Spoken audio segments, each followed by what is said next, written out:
and I am the project director of the Global Urban Humanities Initiative. And I just want to welcome you all to this lively community of folks from so many disciplines interested in cities.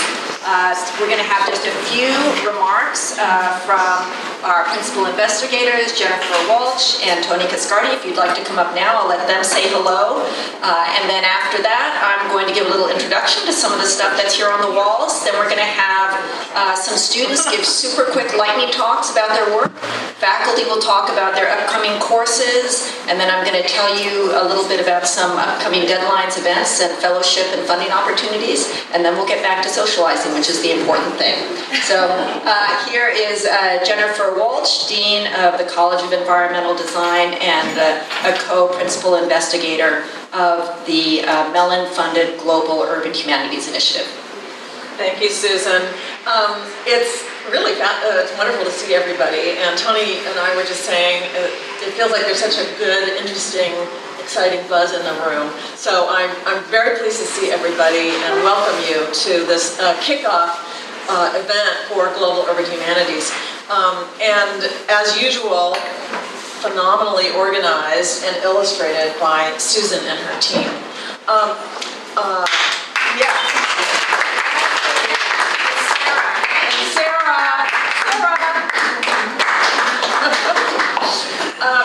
So I think Susan has a lot of exciting things to talk about about what's going to happen this year for Global Urban Humanities, both in the undergrad and grad level, the courses, the research studios, and other kinds of activities, symposia, and so on that are going to be happening this year.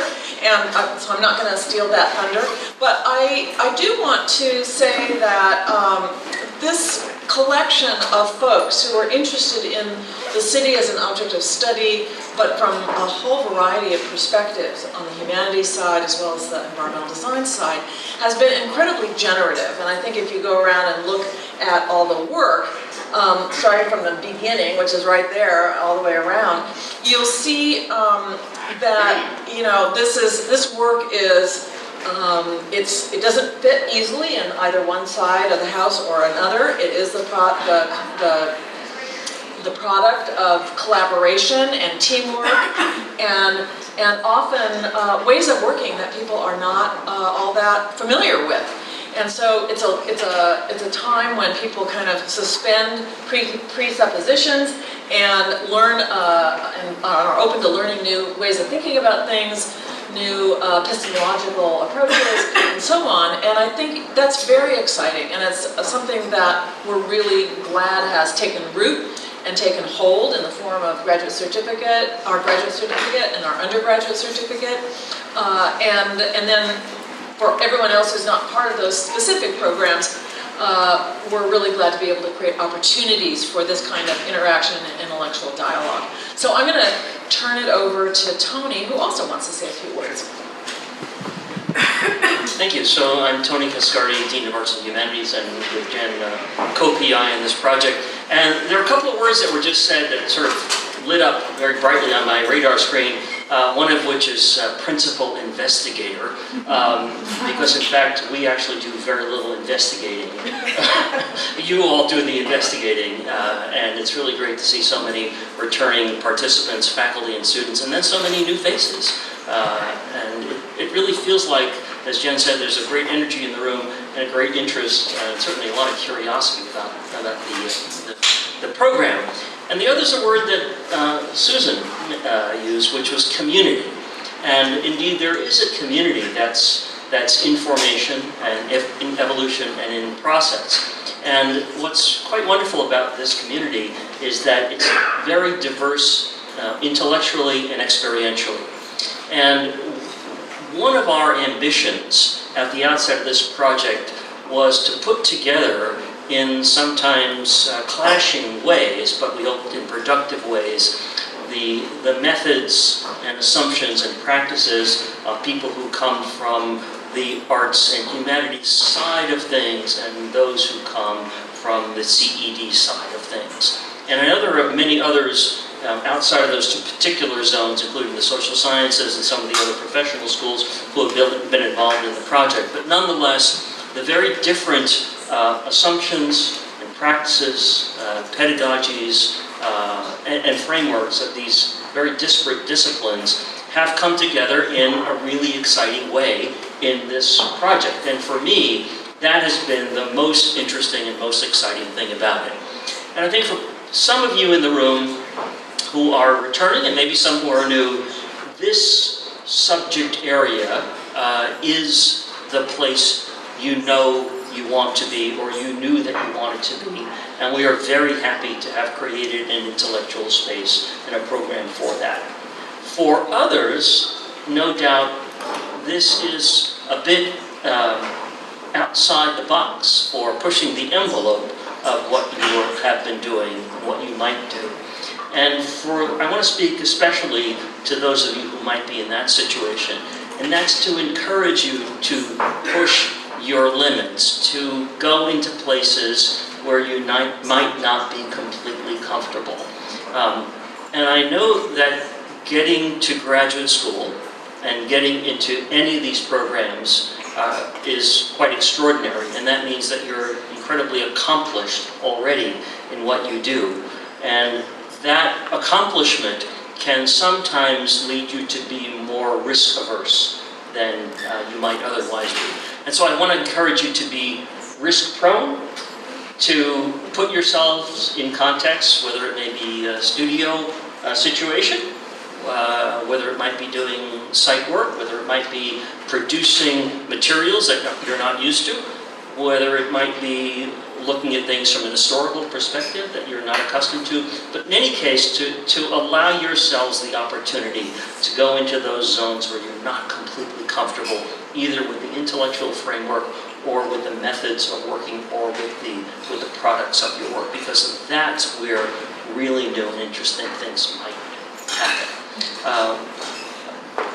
To back me up, we have a wall, actually several walls of evidence showing that this can happen and does happen really productively. And I bet that anyone who's returning will probably endorse those sentiments. So by way of welcome, but also by way of encouragement, I want to say that you should try to come to this very intersectional subject area from your diverse perspectives and bring us your insights, your intelligence, your energy, and your contributions. So, welcome. Thank you.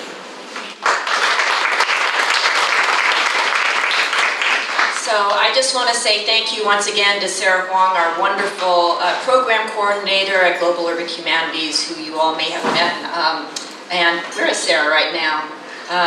She's done a great job putting this together, and also thanks to Samantha Gebb and to Laura Bellick, who helped with the setup too. Thank you.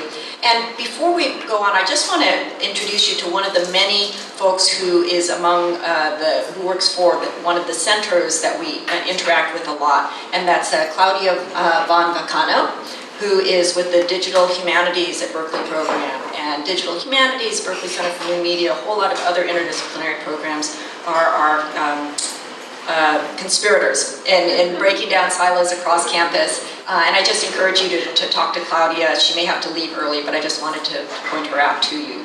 So I'm going to tell you just a little bit about how we've arranged things in this room, because if you go around the room, it'll help you understand what Global Urban Humanities is, what we've been doing, and what we plan to do in the future. So this wall here, from 2013 to the present and looking forward, shows you our team-taught courses, our symposia, our exhibitions, our workshops, and a lot of the other activities that we've done over time.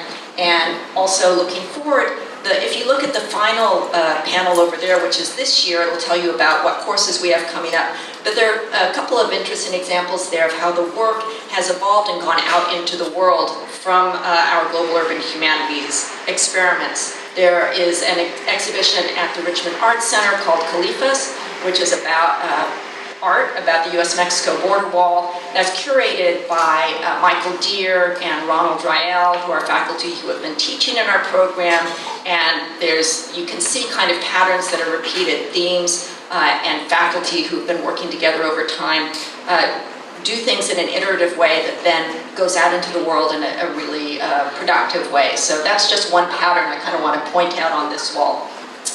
And it also tells you about our certificate programs. We offer graduate and undergraduate certificates, and we'll have more information on that if you're interested in pursuing those. This corner over here features our graduate and undergraduate interdisciplinary research studios. And this is kind of the core of what Global Urban Humanities is about. Our notion is that cities are far too complex to be understood by any one discipline.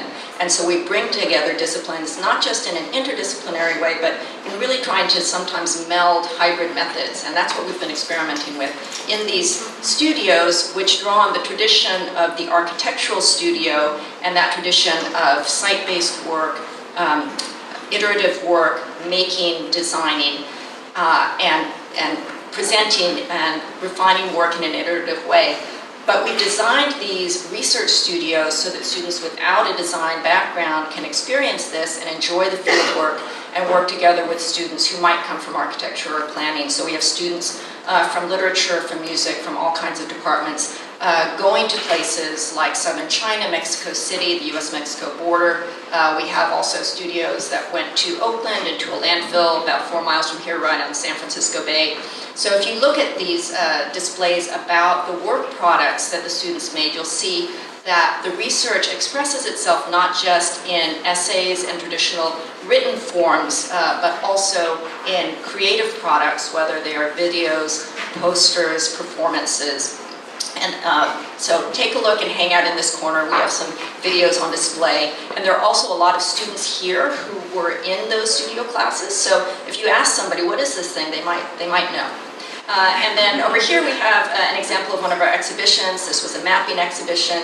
And as I mentioned, maps, which a lot of people love, I also want to emphasize that we really do care about traditional humanities approaches, close reading, formal analysis. If you look at some of our courses that we've offered, taught by literature professors, art history professors, if you are in the humanities, we want to say this really is a home for you.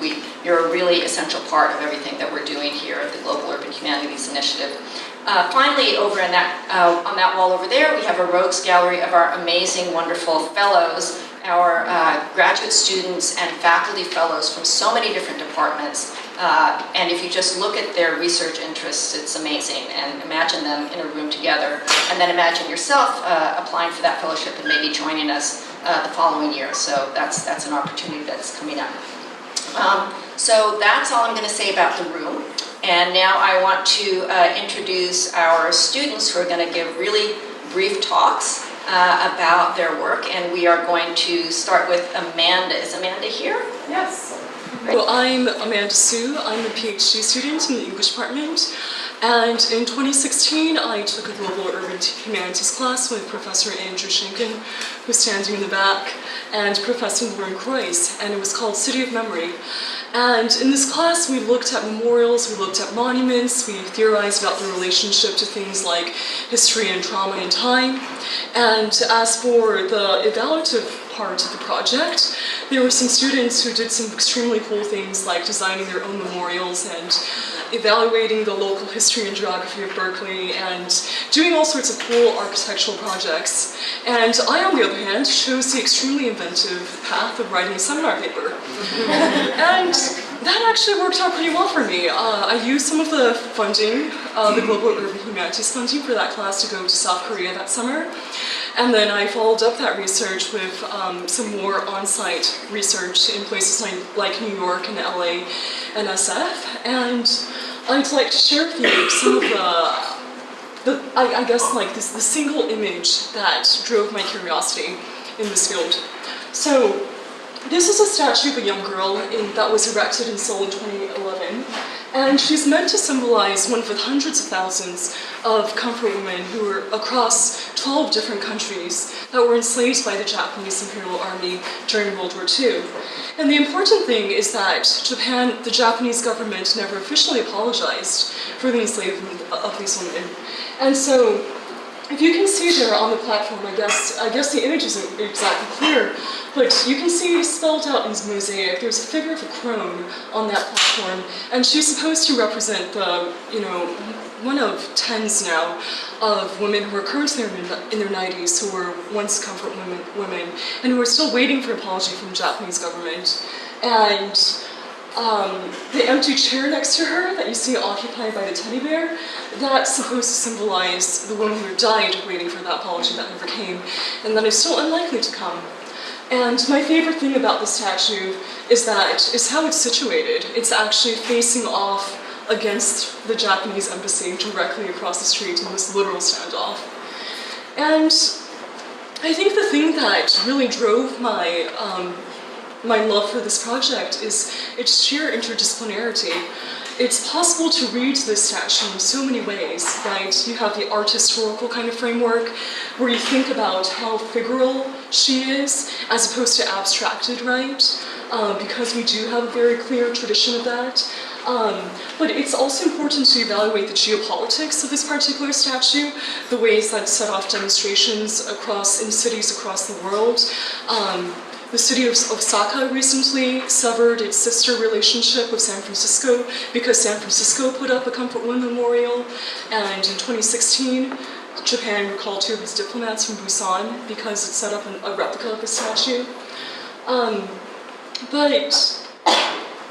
Yeah, so there's tons to think about, and I'm very much still thinking about it. And don't ask me too many questions because I am still not quite sure how to respond.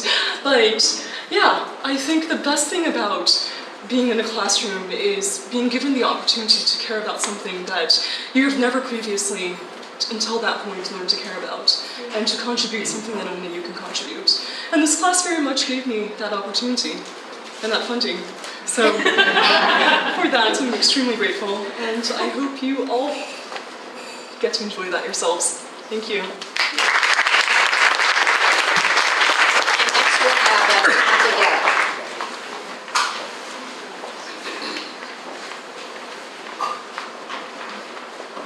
Hi, my name is Sam Gebb. I'll tell you a bit about me and then a bit more about the Global Urban Studio, which I participated in last spring.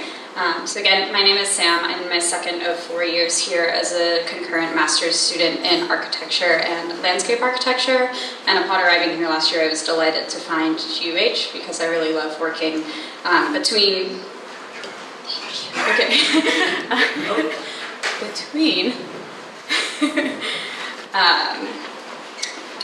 modes rooted in the arts and humanities, as well as methodologies more characteristic of a design education. I have a background in dance, and I'm especially interested in how human bodies move through their environment, how the built environment influences our choices, and how our movement might in turn reflect back on the environment and augment it. And I find that the interdisciplinary synergy within GUH is especially helpful for analyzing that, and I've enjoyed, through courses and events and conversations here, working through multiple ways of making, which include, as Susan mentioned, writing, drawing, sculpture, performance. So one class that really brought all of this together for me, again, happened last semester, Border Wall Urbanism, the Interdisciplinary Studio, taught by Professors Ronald Rael of Architecture and Stephanie Sujugo of Art Practice. There were 12 of us students, and we came from a variety of disciplines, including art practice, education, architecture, landscape architecture, and urban design. We came together to examine urban conditions in many sister cities across the US-Mexico border and went on multi-day trips to both Tijuana and San Diego, as well as El Paso and Juarez. Both here at Berkeley and during our trips, we had great discussions with scholars and artists who work across many fields and through many different methods. We synthesized our research and experiences into art and design responses to spatial, emotional, and political conditions we found at the border. We then worked in small groups to enact these responses, first in El Paso and Juarez when we were there over spring break, and then again at the end of the semester here at Worcester. Our tactics for interrogating, highlighting, and subverting the divide that the wall creates were diverse and multivalent. Examples include projections of the wall, charcoal rubbings of border markers, a water jug disguised as a cactus for desert crossers, and aerial illegal cross-border transit of teos and te corn kernels. I think one would be hard-pressed to find a similar pedagogical format, mode of production, and acute relevance to the current environment in another studio. And so I'm very grateful for GUH for providing this synergistic environment. If you have questions about my research or the Border Wall Studio, feel free to find me afterwards. And now, my classmate from Border Wall, Laura, is going to speak about the colloquium she's organized. Thanks.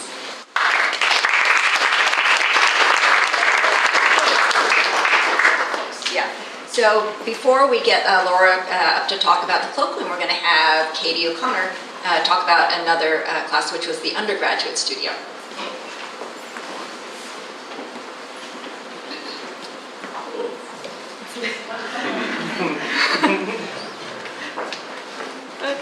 Can crouch. Hi everyone, my name is Katie O'Connor. I'm an undergraduate student in Dance and Performance Studies and Interdisciplinary Studies. And last spring I was involved in SiteWorks, which as Susan mentioned was another studio course at the intersections of design and performance, and it was set at the Albany Bulb. Are people familiar with the Albany Bulb? You've been there? Yeah. So for those of you that aren't, it's formerly a landfill that's now kind of used as a park space, but has been used for many creative things over the past, including public art, dog walking, hiking. There was a very large homeless encampment there for many years prior to the eviction that took place in 2013. And a large part of this course was coming to terms with that history and thinking through the many different uses that that space has held for people, and also the memories that live there. It's a place full of memories, and some joyful, some traumatic, and you can really feel it right down literally to the soil where there's evidence of life that has been there for many years. The course was co-taught by Susan, who you know, Erica Chong-Shuk, who's a performance maker, Gigo Di Tommaso, an architect, and Annie Danis, an archaeologist. So we really drew from all of those disciplines in different ways and took those tools from each of those, so mapping, observation, performance intervention, and really trying to get down to the substrate of what was at that land in that place, and all of the various memories and meanings and possibilities that were present there. For us, that meant the class could look like anything from mapping in the rain and trying to keep our maps dry, or what else wrote?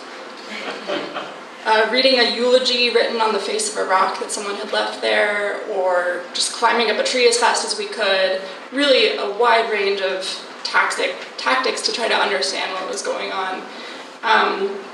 And then finally, we took all of that information and everything that we had learned and kind of condensed it into a performance and a really collective process, and turned that out into a public performance for a small audience. I would love to talk more about the performance. You can see in the back there's pictures. We had like fun pink costumes, and there was a lot of really interesting stuff going on. There was Prince music and all kinds of fun things, but if you'd like to talk to me about it afterwards, I'll be around. Thank you. And there's also a video of the performance, as well as video of some border wall urbanism performance on the monitor back there. And next we have Tonika Silly Thompson. There you go.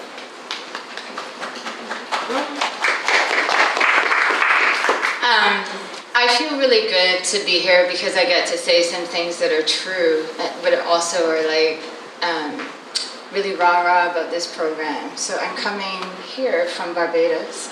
I did graduate work in the Department of Theatre, Dance and Performance Studies. I was very lucky to be a Hadidi Fellow under Shannon Jackson's kind tutelage and support.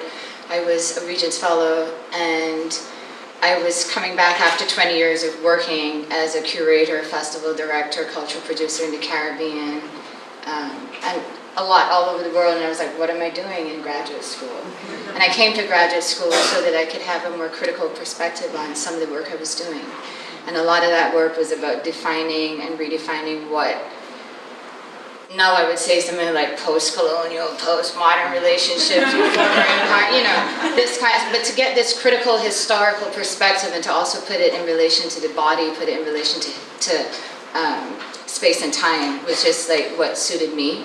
So through Global Urban Humanities, I did 3 courses that were great, that made the university make sense to me. One of them was Walter Hood's course. It was a studio course, and it kept my institutional relationship alive. As a curator, I was able to work with one of the best museums I've ever been in, which is the Oakland Museum of California, and really do it in a way that the experiment felt just like work. It felt familiar. It felt like this is all about like how do you talk to these people in different languages and coming from different cultural backgrounds, et cetera, et cetera. And oh my God, the institution.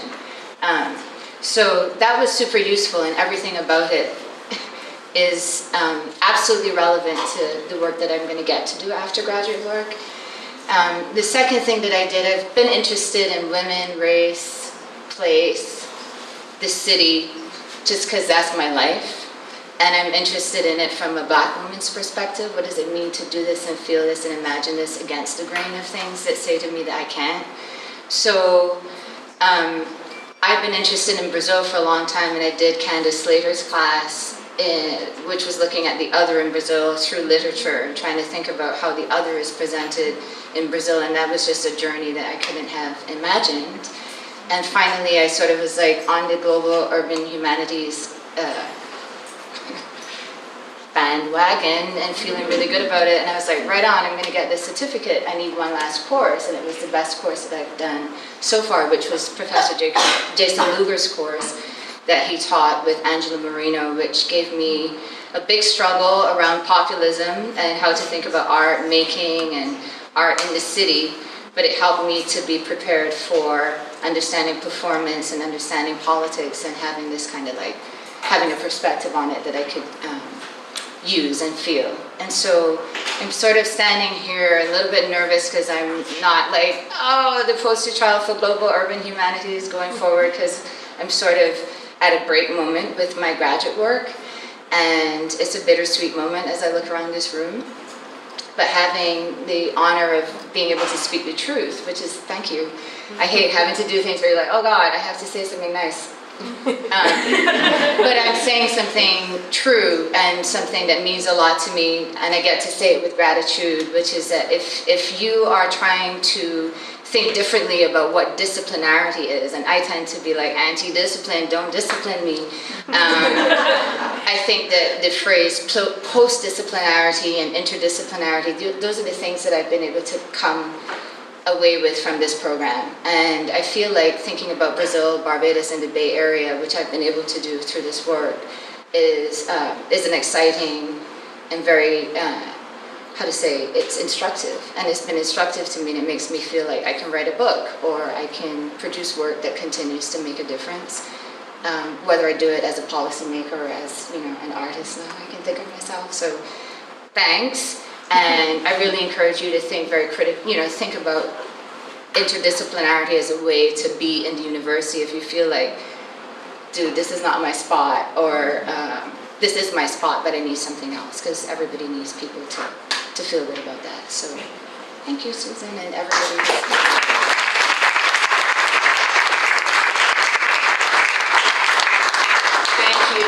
It's so exciting to hear that it's working, it's coming together, it's bringing together things that are useful to people. So it's great to hear that. And I think one thing that Tanika raised that's really important is we're not just about crossing disciplinary boundaries, but we're about moving back and forth between scholarship and practice, between interpretation and intervention. That's a big part of what we're about. Yeah, come on. No, yeah, come on. Yeah. So this is Annie. Yeah, no, great. Annie Malcolm. So I was saying before that we have so many things that grow out of the scholarship and out of the classes and go out into the world. And Annie is going to tell you about one of those things. Thank you. Hi, this is impromptu, so excuse my lack of preparedness. Thank you so much, Susan, for giving me the chance to speak and for all of the things that I've been able to do through Global Urban Humanities. So what I'm announcing comes out of several classes and experiences that I had. So one was the studio course, Art plus Village plus City in the Pearl River Delta, which took myself and 11 other students to South China for 2 weeks. And it's over there.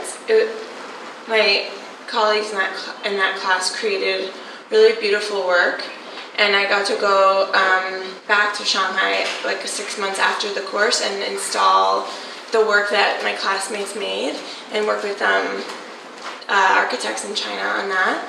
And through the class, I decided to change I'm an anthropology student, and I decided to change my PhD project from a project in Beijing to a project in the south of China because of the course. I felt like the south, there was something really porous and something really special, and there hadn't been as much research done. And through my research in South China, I met an artist called Zhou Tao, and next month I'm exhibiting his work at Minnesota Street Project in San Francisco as part of the Global Climate Action Change Summit. And so we're affiliated with the Climate Change Summit, and we're also partnering with SF MoMA to present the work of Zhou Tao, the work of Mo Kong, who's an artist in New York, and the work of Connie Zheng, who's a MFA student here at Berkeley. And as part of that project, we're doing a panel discussion, and my professor from the Global Urban Humanities course, Winnie Wong, who's also on my committee, is on that panel, as well as another professor from UC Berkeley, Rachel Stern, who's going to talk about litigation and environmental work in China. And two other really amazing women who are experts in the arts and activism and kind of the psychology of climate change. So basically we're bringing climate change and China and contemporary art together for this month of activity. And Susan and Sarah have been amazing in publicizing the event, and I just wanted to tell you guys all about it because I would love to see basically the kind of attention to detail that we have the opportunity in academia to cultivate in the art world. So I would love to see all of you there. It's called Trace Evidence, and it's the work of 3 artists born in China, 2 of whom are living in the States now. And we've done lots of writing around the show, and it should be really fun. It's up all of September, but September 11th is the big opening and panel where Winnie and others will speak. Thank you.